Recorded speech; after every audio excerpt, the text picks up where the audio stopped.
Yesterday, I uploaded a video of my sparring session with Andy. As promised, here's my commentated version of it. I'll tell you what was going through my head and my thoughts. Andy's a professional fighter. Woody is a professional YouTuber. Andy has been training for about 10 years. Woody's been training about 2 months. Should be perfect. And fight!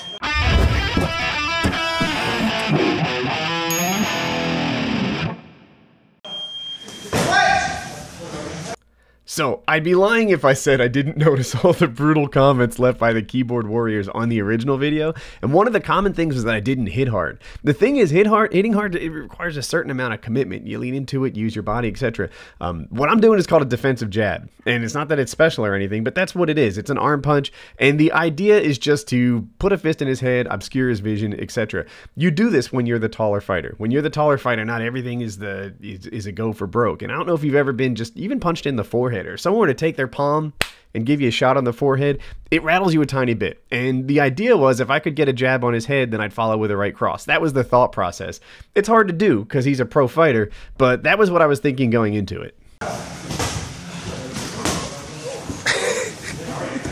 So I've been submission grappling for a couple of years now, and you guys have seen me upload videos that are equivalent of like pub stomping, you know, wrestlers that don't know subs and such.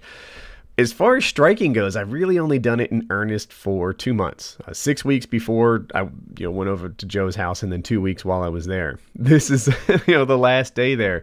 And I was doing boxing because that's what's offered during the time I'm free to train. I've done no kickboxing, and these kicks crush you. You have no idea until you feel them. Please stop by Joe's gym, ask Andy for the Woody treatment, and you'll see. Anyway, it changes the way you walk. It changes everything. Admire my calf, by the way. You see my left calf?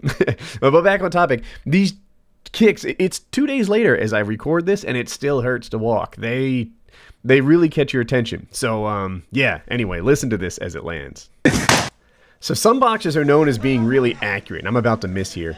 I always thought before I did this that accuracy would be easy. I mean, heck, I can walk over and pick up anything off a shelf. Why would anybody ever miss the head like I'm doing here?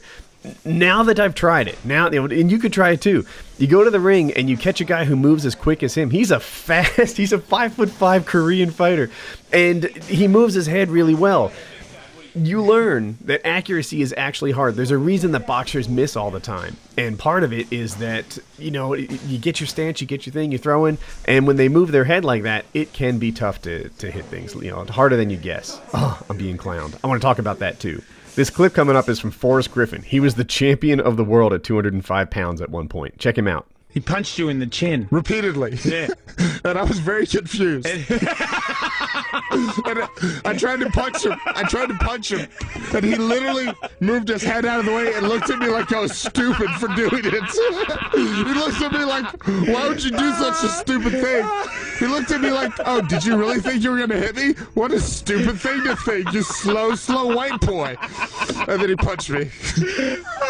And I felt embarrassed for even trying to punch him. Oh my God! I felt like some kid trying to wrestle with his dad. So Forrest, you're a champ, but I know how it feels, man. Speed's hard to deal with. It's tricky. And he's kind of in my head with this clowning. Clowning's an effective thing. It makes me not want to punch him. He's sitting there giving me his chin. The whole world is thinking, why aren't you capitalizing on that? And I'm thinking, oh my gosh, if I throw a punch, what does he have in mind? What's going on? It happens to fighters at all levels, but I guess it's easy to do to me. But yeah, it's fucking difficult. 40 seconds.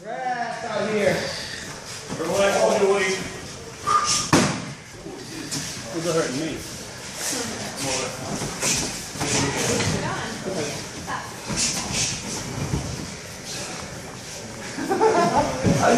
He's so small, Woody. Just hit him. Be first, Woody. Be first. Don't let him get up. He spends so much time in this fight clowning me and using this head movement. Thank God this happened at least once.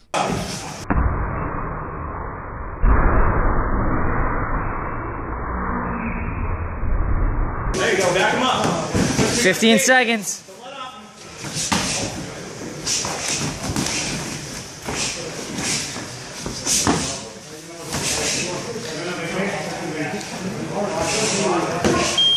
Time. What are you careful? You're gonna hit him.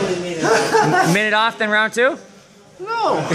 That no was actually a joke, because it's exactly what I said after I rolled with Lozon. You know, he's like, all right, here we go again. And I'm like, what? And I don't know why I thought anybody would get the reference to to a 2-year-old video, but that's what I was thinking. I ended up actually sparring for like another hour, but not in the octagon, with the guys who are who are out there. The camera's going to pan to them in a moment. I don't intend this to be some sort of exercise channel, right? That's not the idea. It's not going on. But I have thought, like, I might do some updates. What if we came back in 2-3 months so you could see the difference in speed? What if I did some sort of Xbox to the octagon kind of thing and showed some improvement? I'm a fairly experienced grappler and a fairly new striker, and I think it looked like that in this video. Maybe, it's 6 months from now, it'll look less like that. That's the idea. I am what I am, but I can be more than I am today. That's just part of the way I'm wired.